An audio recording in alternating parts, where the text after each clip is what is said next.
السلام علیکم ناظرین، ذرا سوچیں اگر یہ شب برات آپ نے صرف ہلا گلا کر کے، پھلجھڑیاں جلا کر، آتش بازی کر کے، یا سو کر یا پھر دوسرے کاموں میں گزاری اور اللہ سے دور رہے تو کیا آپ کو سچی خوشی اور سکون حاصل ہوا؟ کیا آپ نے اپنی قسمت کے فیصلے بدلوانے والی رات کا فائدہ اٹھایا؟ وہ لوگ جو شب برات کو اہمیت نہیں دیتے یا پھر شب برات کو عام رات کی طرح گزارتے ہیں یا صرف آتش بازی کر کے سمجھتے ہیں کہ ہم نے شب برات کا فرض ادا کر دیا، تو وہ لوگ غلط سوچ اور غفلت میں مبتلا ہیں۔ اور آج کی ویڈیو میں تفصیل سے بتائیں گے کہ شب برات کیا ہے اور یہ کن لوگوں کی قسمت نہیں بدلے گی۔ تو ناظرین ذرا سنبھل کر بیٹھیں، یہاں دلیلیں بھی دی جائیں گی اور وہ خاص اعمال بھی بتائے جائیں گے جو نہ صرف شب برات کی اہمیت بتائیں گے بلکہ آپ کو اپنی قسمت جگانے کا موقع بھی ملے گا۔ اگر اب تک آپ کوئی شب برات اس اہتمام سے نہیں گزاری تو اب ان باتوں پر عمل کر کے اپنی قسمت جگا سکتے ہیں۔ مقبول حدیث ہے کہ ایک مرتبہ ایک رات حضرت عائشہ رضی اللہ تعالیٰ عنہ نے دیکھا کہ رسول اکرم صلی اللہ علیہ وسلم کمرے میں نہیں ہیں، تو وہ ان کو دیکھنے نکلیں تو وہ جنت البقیع میں عرش کو دیکھتے ہوئے دعا فرما رہے تھے۔ تو اس پر حضرت عائشہ رضی اللہ تعالیٰ عنہ نے فرمایا، آپ یہاں کیا کر رہے ہیں؟ تو آپ صلی اللہ علیہ وسلم نے فرمایا کہ اس رات یعنی شب برات کی رات رب آسمانی دنیا پر جلوہ گر ہو کر بندوں کے گناہ معاف فرماتا ہے اور قبیلہ بنو کلب کی بکریوں کے بالوں سے بھی زیادہ لوگوں کو جہنم سے آزاد کرتا ہے۔ ناظرین قبیلہ بنو کلب ایک بہت بڑا قبیلہ تھا اور ان کی لاکھوں سے بھی زیادہ بکریاں تھیں۔ تو ذرا سوچیں کہ ان کے کتنے بال ہوں گے اور اللہ تعالیٰ ان بالوں کے برابر لوگوں کو جہنم سے آزاد فرماتا ہے۔ مگر جو لوگ غفلت میں ہیں، جو شرک، گناہوں، بدکاری میں، شراب نوشی یا زنا جیسے جرائم میں جان بوجھ کر مبتلا ہیں، ان کی دعا عرش تک نہیں جا سکتی۔ اگر کوئی گنہگار اس رات سچے دل سے توبہ کرتا ہے، گڑ گڑاتا ہے، تو اللہ تعالیٰ اسے بھی معاف کر دیتا ہے، کیونکہ اس رات رب کی رحمت عروج پر ہوتی ہے۔ ایک روایت میں ہے کہ رب اس رات یعنی شب برات کو آسمان پر جلوہ گر ہوتا ہے اور فرماتا ہے کہ ہے کوئی رزق مانگنے والا کہ میں اس کی جھولی بھرنے والا ہوں، ہے کوئی مغفرت مانگنے والا تو میں اسے معاف کر دوں۔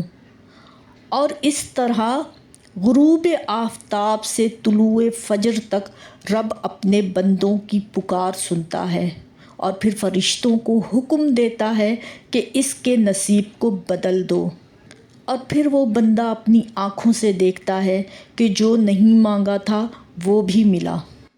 رب نے ہمیں یہ مبارک راتیں اور مبارک لمحات میں مانگنے کے، اپنی حاجات پیش کرنے کے بے پناہ موقع دیے ہیں، لیکن ہم غور ہی نہیں کرتے اور ان کی اہمیت سے فائدہ بھی نہیں اٹھاتے۔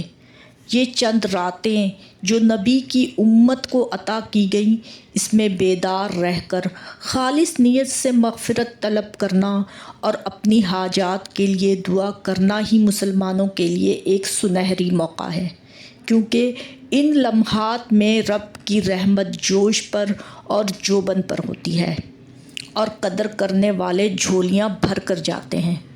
حقیقت یہ ہے کہ رب اپنے بندوں کو سزا دے کر نہیں خوش ہوتا بلکہ انہیں عطا کر کے خوش ہوتا ہے، کیونکہ رب اپنی مخلوق سے بے پناہ محبت کرتا ہے اور اس کی رحمت بہانے ڈھونڈتی ہے کہ اپنے بندوں کو معاف کرے۔ تو ہم کتنے غافل ہیں کہ ہم اس کی پکار ہی نہیں سنتے۔ مگر جن لوگوں نے اس پکار کو سنا وہ بہت کچھ پا گئے اور اپنی جھولیاں دنیا اور آخرت کی نعمتوں سے بھر گئے۔ تو چلے ناظرین، رب کی طرف سے بخشش اور مغفرت کے اس بہانے کو ضائع نہ کریں اور اپنے گناہوں سے توبہ کر کے دل کو ہر بغض اور حسد سے پاک کر کے رب کریم کی بارگاہ میں اس رات جاگ کر گڑ گڑا کر دعا مانگیں اور اپنی قسمت بدلیں اور اپنی جھولیاں بھریں، کیونکہ اس رات انسان کی موت، زندگی، رزق، اولاد، شادیوں اور قسمت کے فیصلے ہوتے ہیں۔ چلیں پھر تیار ہو جائیں، اس رات اللہ تعالیٰ کو منانا ہے، اپنے گناہوں کی معافی بھی طلب کرنی ہے اور اپنی حاجات بھی پوری کروانی ہے۔ ناظرین، اس رات تو تمام عبادات ہی بے انتہا مجرب ہیں، مگر علماء کرام کے مطابق صلاۃ التسبیح ادا کرنا بے انتہا ثواب اور برکت کا ذریعہ ہے۔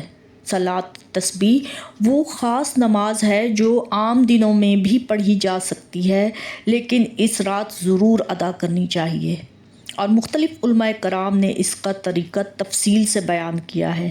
اس لیے اس رات اس نماز کو ادا کریں اور سچے دل سے توبہ کریں۔ اس کے علاوہ 3 تسبیحات کا لازمی اہتمام کریں، جس میں سب سے پہلے کلمہ شریف، دوسرے نمبر پر درود پاک اور تیسرے نمبر پر استغفار ہے، تاکہ ہماری بخشش ہو اور ہماری دعائیں قبول ہوں۔ ہماری دعاؤں کی قبولیت میں سب سے بڑی رکاوٹ تو ہمارے گناہ ہی ہوتے ہیں، لیکن ہم اس پر توجہ ہی نہیں کرتے۔ اس لیے علماء کرام نے اس بات پر زور دیا ہے کہ ہر روز لازمی ایک تسبیح استغفار کی پڑھیں، تاکہ اللہ تعالیٰ ہمارے گناہوں کو بخش دے۔ چلیں ملتے ہیں اگلی ویڈیو میں ایک اور موضوع کے ساتھ، ایک اور تفصیلی گفتگو کے ساتھ۔ جب تک اپنا خیال رکھیں اور اس شب برات کو نہایت ادب کے ساتھ، اہتمام کے ساتھ اور عبادت کے ساتھ گزاریں۔ اللہ حافظ۔